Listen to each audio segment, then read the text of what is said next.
Welcome to YAG News. My name is Andy Crawford, and I'm reporting from the 2009 Youth and Government Northern District Conference.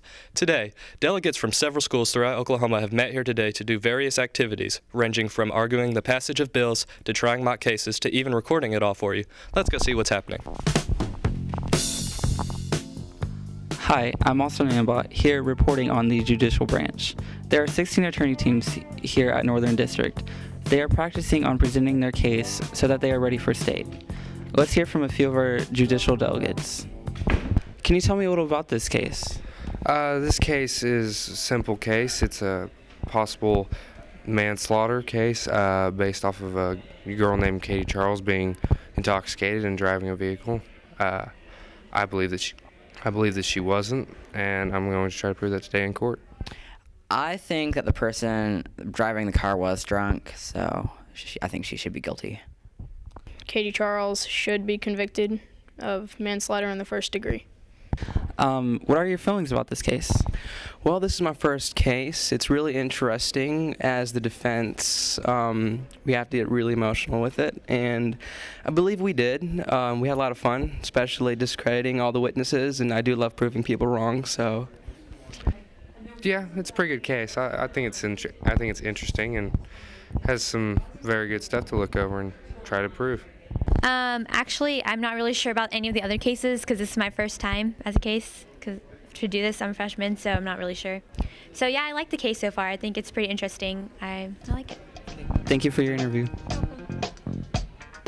Hello, I'm Andy Crawford. I'm here with Alpha and Vaishnavi, who were the chair and the clerk for Committee Group 3 for Legislative Branch. Now, what happens within the committee room? How do you go through the docket of the...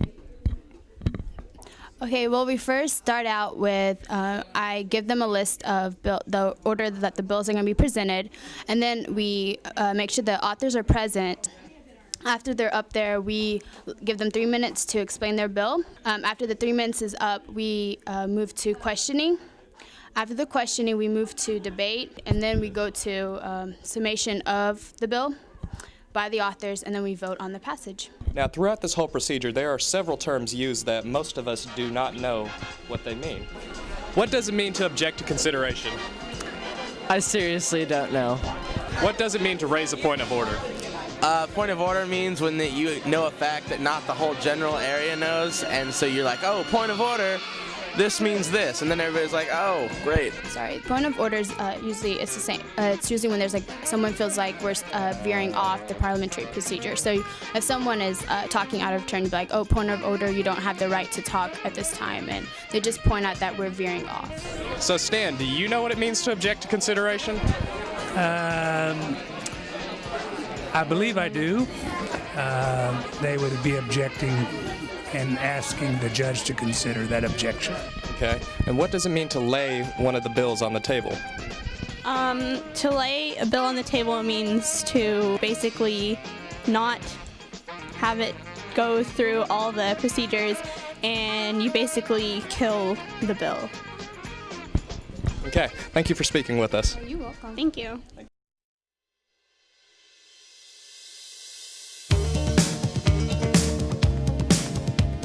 Hello, I'm Carissa Palank, here with this year's gubernatorial candidate for the Northern District, Forrest Rogers. So Forrest, why do you want to be governor? Well, there are two reasons really. I really feel like YAG has given me a lot and I want to give back. And I also love to serve people, and I can't think of a better group of people to serve. So what do you feel like you could bring to YAG? Well, I think that I can bring a certain extent of professionalism, and I also feel that I can be a good representative for the people of Oklahoma. And what does youth and government mean to you personally? YAG has given me a lot. It's given me confidence in public speaking, and for me, it's a way that you can help serve other kids like yourself, and it's really like a family to me. And can we hear a little bit about your first year? My first year was kind of uncertain what was going to go on. I remember I was in the House, and I got through the House, and I was really excited. And I get to the Senate, and I see these people presenting their bill before me, and they're totally torn apart. And I was so nervous, but I got through the Senate, and I made it, and my bill passed, and I was so excited, and that year was just really positive for me. So do you remember why you joined in the first place? I remember I heard about it from someone who had been in the program before me. I was like, that'd be really cool because I like learning about politics and I like, learning about the government. So I thought I'd try it out, and it turned out I loved it. So what do you feel like that youth in government is lacking overall? I think really there could be more involvement between the branches, like between legislative and judicial. I mean, the press is kind of in everything, which is great, but I think that a lot of times we don't really see any of our friends in the different branches.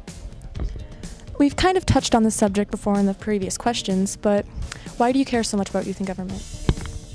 I just think it's a really great program that helps educate kids about, the way our government works, and the best way to be a good citizen is to first understand your government. Thank you for being with us here today. Thank you.